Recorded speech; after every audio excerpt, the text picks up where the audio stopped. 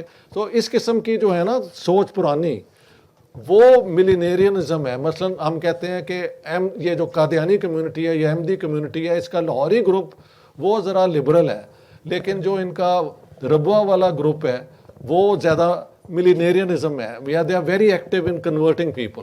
تو ریاست مدینہ بھی ملینیرینزم میں آ گیا. دیٹس رائٹ, وہ تو ہے ہی ہے اور وہ الٹیمیٹلی تو وہ یہی ہے. جی وقاص مسعود, میرا یہ کویشچن ہے کہ 99% of the Bengalis voted for Pakistan, لیکن سیسیشن جو ہوا 1971 میں اس کے بعد ڈسپائٹ دا فیکٹ کہ وہ تمام چیزیں جو اس اسٹیٹ نے اسپاؤز کی انہوں نے بھی کی تھیں, اس کے بعد کچھ عرصے کی لڑائی کے بعد اب آپ دیکھ رہے ہیں کہ وہ سوسائٹی جو ہے اس نے ایک آرمی کا جو تسلط تھا اس سے بھی آزادی پائی ہے. جی. اس نے جو ہے وہ اپنے آپ کو ریسٹور کیا ہے. جی. اب آپ جو کہہ رہے ہیں کہ یہ رینٹیئر اسٹیٹ جو ہے اس کا اس وقت کوئی اس کو لفٹ نہیں کرا رہا ہے, تو کیا آپ کا خیال نہیں ہے کہ ان اے وے اٹس گڈ کہ جب ہم اکنامک راک باٹم ہٹ کریں گے تو شاید جو ہمارے ایک سروائیول انسٹنکٹ ہے وہی میں نے کہا ہابس کو تبھی تو میں نے کوٹ کیا ہے کہ ultimately what saves human beings from living in the state of nature is how to survive in a more secure manner. I hope یہ instinct یہاں پہ بھی ہو. I agree with you. ہاں جی. میرا سوال دونوں حضرات سے جو بول رہے تھے بلکہ تینوں سے ہوگا کہ پاکستان کا مستقبل کے حوالے سے ایک دو قسم کے ایکسٹریم اوپینینز پائے جاتے ہیں. ایک وہ جس کا آپ نے ابھی ذکر کیا کہ 220 ملین کا ملک ہے, اتنا بڑا ملک کو کوئی ڈس انٹیگریٹ یا بالکل ختم ہونے کی طرف جانے نہیں دے گا. دوسرا یہ ہے کہ پاکستان کے معاشی حالات اتنے برے ہو چکے ہیں کہ ہم بالکنائزیشن کی طرف جا رہے ہیں. تو ان دونوں میں سے یا اس کے درمیان میں کون سا آپ کے خیال میں بیسٹ یا best in the sense that جس کے ہونے کا امکان زیادہ؟ اچھا زیادہ آپ لوگ بولیں بیکاز ہاں جی ہاں جی. مطلب میں جو جہاں تک آپ کا سوال سمجھاؤں کہ دو آپشن آپ نے دیے ہیں کہ یا تو یہ راک باٹم پہ چلا جائے گا یا اسی طرح چلتا رہے گا, یہی سوال ہے آپ کا؟ جو میں نے پہلی بات کی ہے اس میں جو اسٹیٹس کو والے لوگ ہیں وہ بڑی سالس لیتے ہیں کہ جی ہمیں کوئی نہیں مرنے دے گا, کوئی چین آ جائے گا, امریکہ آ جائے گا, ورلڈ بینک آ جائے گا, فلانا مکانا آ جائے گا. Whereas the other party وہ probably are not in power, have never been in power, وہ اس کو دیکھ رہے ہیں کہ جی اس کی تو اتنا برا حال ہو گیا ہے, اگر کوئی نہ آیا تو بالکنائزیشن ہوگی پاکستان کی. آپشن تو دونوں ہی ہیں. دیکھیں ڈاکٹر صاحب اس پہ بڑے تفصیل سے بات کر چکے ہیں کہ کیا ہونا چاہیے, ہم اس پہ کہہ سکتے ہیں. یعنی یہ تو ساری ممکنات تو ہیں, یعنی یہ ممکنات بھی ہے کہ بالکل کولیپس ہو جائے, اکنامکلی کولیپس ہو جائے, اس کے نتیجے میں جو ہے وہ ظاہر جرائم بڑھیں گے, وارڈ لارڈزم آ سکتا ہے, بہت ساری چیزیں ہو سکتی ہیں. بالکنائزیشن کی طرف جائے گا تو وہ بھی سول وار کی طرف جائے گا. لیکن میں پر امید ہوں. اگر آپ مجھ سے یہ پوچھیں کہ جی میں کیا دیکھ رہا ہوں پاکستان کا مستقبل, تو میں نا امید ہونے والے لوگوں میں سے نہیں ہوں. میں سمجھتا ہوں کہ پاکستان کے پاس ابھی بھی چانس ہے. بہت سے لوگ یہ کہتے ہیں کہ ایوری تھنگ از لاسٹ, آپ نکل جائیں, بھاگ جائیں, جہاں آپ کو موقع ملتا ہے ملک سے نکل جائیں. میں خود باہر تھا, میں واپس آ گیا. میرا یہ خیال ہے کہ دنیا کے دوسرے ممالک نے, تاریخ کا جو تھوڑا بہت شعور مجھے ہے, دوسرے ممالک نے اس سے بھی زیادہ برے حالات دیکھے ہیں, نکلے ہیں. جب آپ ان برے حالات سے گزر رہے ہوتے ہیں تو آپ کو لگتا ہے کہ کوئی ہوپ نہیں ہے. Second World War, First World War, یہ بھی ساری دنیا نے دیکھی ہیں لوگوں نے, اور معاشرہ نکلتا ہے, آگے بڑھتا ہے. تو میں پر امید ہوں. میرا یہ خیال ہے کہ پاکستان وقت لگے گا لیکن not every thing is last. Pakistan میں ساری چیزیں ختم نہیں ہوئی ہیں ابھی. اگر ہم آبادی کو کنٹرول کریں, فوج کے اخراجات کم کریں, عوام کی صحت اور تعلیم پہ توجہ دیں, تو ابھی مستقبل ہمارا ہے. میرا خیال ہے میں بھی اس سے اتفاق کرتا ہوں کہ ہم بچ سکتے ہیں, لیکن یہ ہم پر منحصر ہے کہ ہم کیا وہ اقدامات لیتے ہیں کہ نہیں. آپ نے آبادی کو کنٹرول کرنے کی بات کی, سب سے ضروری چیز تو وہی ہے. اس وقت 230 ملین ہے اور 25 سال بعد یو این کے حساب کے مطابق وہ 360 ملین ہو جائے گی, جس کا مطلب یہ کہ حالات جو ہیں بالکل کنٹرول سے نکل جائیں گے. اس وقت جو مالی مشکلات ہیں وہ کئی گنا زیادہ ہو جائے گی اس وقت وسائل کی کمی کی وجہ سے. بہرحال یہ شوزہ بسکری جب سے ہاتھ اٹھائے ہوئے ان کو نہیں دیتا.